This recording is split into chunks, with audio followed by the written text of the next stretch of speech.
Chapter 4, Training and Developing Staff. Before we begin, let's take a few moments to answer this question. Why is training staff important to the success of your organization?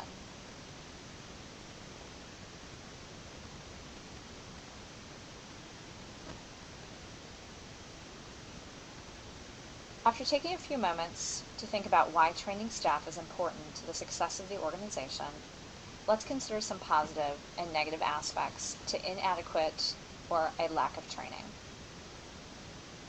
When staff are adequately and appropriately trained, we tend to retain those employees.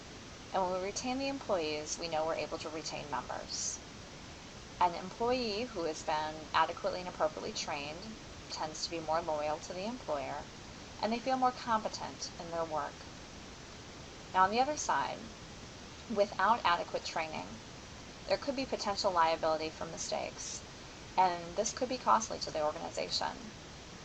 Untrained staff take 6 times longer to perform tasks than if the staff has been adequately trained.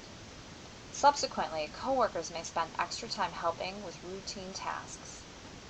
Employee retention is less, and that we see that a 2% increase in productivity is shown to net 100% return on investment in outsourced instructor-led training.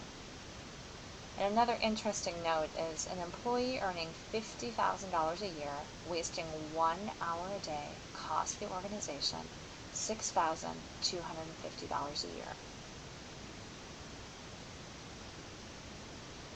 When developing an internal training program, we have 5 steps. The first step is committing to a needs analysis. This is the what and when. The second step, choosing training topics. The third step, choosing a strategy for program delivery. This is the who and the where. Number 4 is determining where training will take place. And number 5 is delivering the material. That's the how of the training program. The first step is committing to a needs analysis. Basically, we're conducting an observation to assess the needs in our organization. Usually we want to take 2 weeks, that's on average, and we want to think about taking notes for each department, maybe creating a file for each department, and then we're thinking about general topics that we will need to work with or improve upon for some of our departments. And it could be customer service, cross-training, membership retention, leadership skills, technical skills. And then we also want to look at general topics that may affect multiple departments. And this could be customer service, cross-training, things that we could use across the board throughout our organization. After we have we've committed to that needs analysis and we're determining what and when we need things, we have to organize our notes basically into 3 categories. Urgent needs, something that needs to be worked on in the next 30 days. Short-term needs, something that can be worked on in the next 90 days. And then a long-term need, something that maybe could be worked on in the next 6 to 12 months. And if you look on page 65, you will see an example, a table of topics and levels of needs when it comes to training staff. Some of the sample training topics we might have are safety and compliance, new associate orientation, basic management skills, leadership skills for experienced managers, team building, sales training for our new reps or maybe our personal trainers or anyone who's expected to do some sales. Personal trainers, we might be, again, working on sales, safety, exercise science. Customer service is usually a topic that we can use in all departments across the board.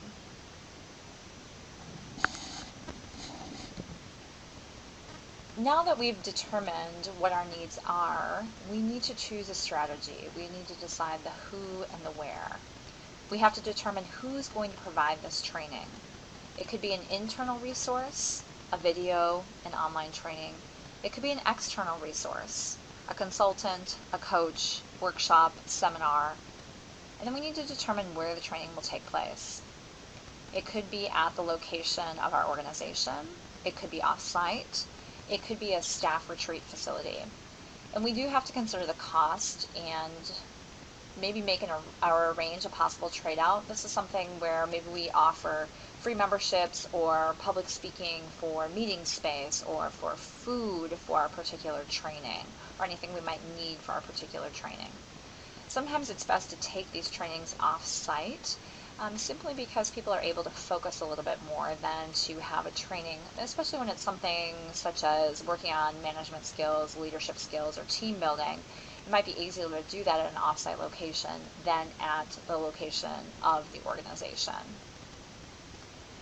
Once we've determined a strategy, we're going to have to figure out how we're going to deliver the material. We want to keep the focus narrow.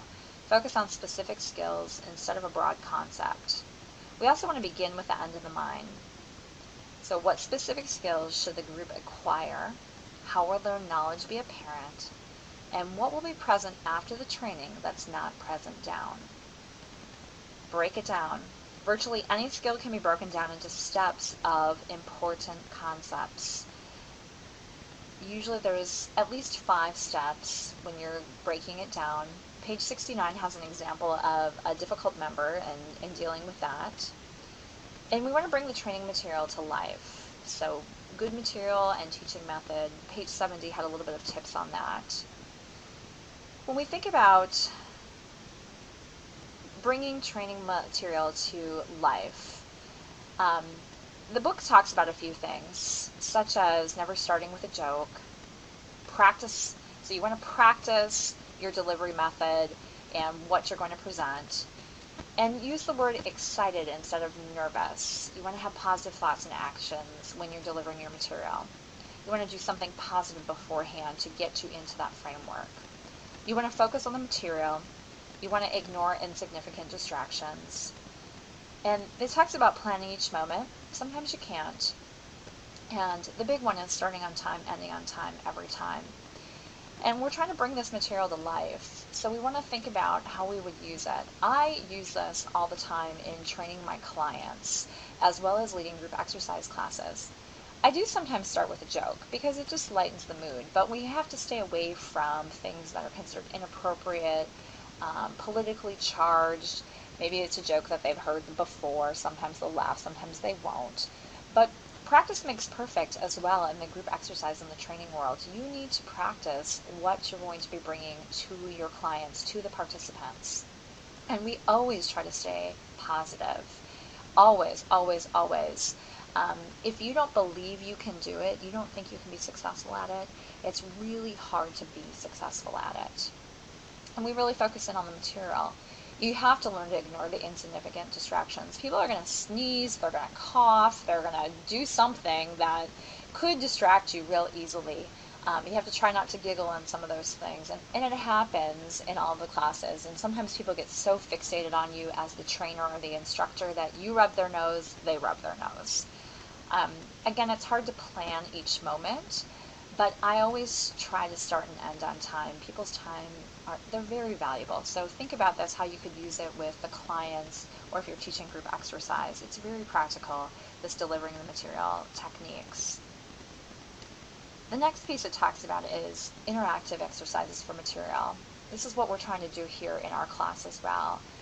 Icebreakers, fill-in-the-blank handouts, reading aloud, case studies, team brainstorming, live demos, or skits.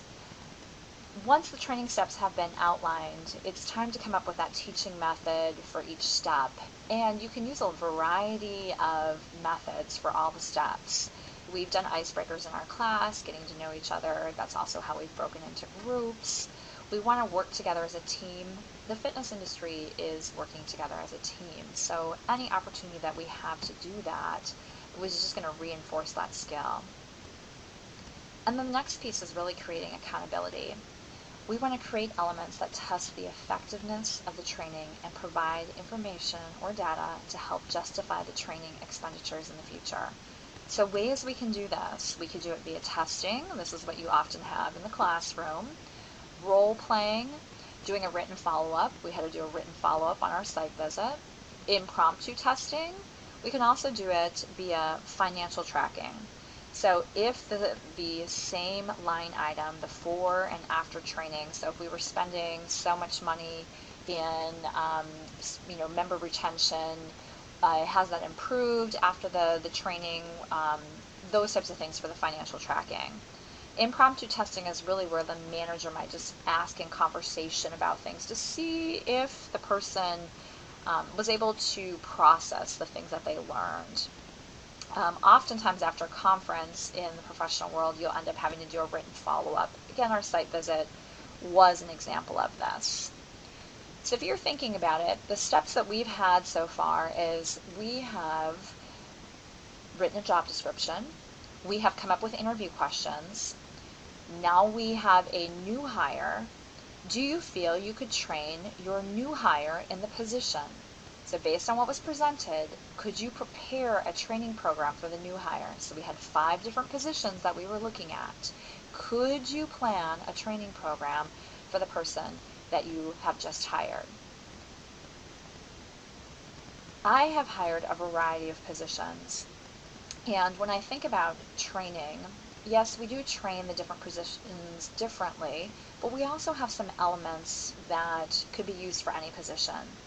And one of the things that I've always done when training new staff, and I have trained professional staff, 3 program coordinators, 3 department secretaries, program assistants, interns, I've done aquatics, I've done fitness, youth sports, adult sports, enrichment, you name it, I have probably done it. Some of the things that I would do in terms of training the new staff, before the training or the first day, I would distribute a new hire packet, which usually included all the tax paperwork. So we have a lot of forms here in the state of Wisconsin, and payroll information. So direct deposit, when you're going to be paid. People always want to know that. I would make sure to explain the dress expectations, where to park, and meal times. It seems to be food is always something that's really important.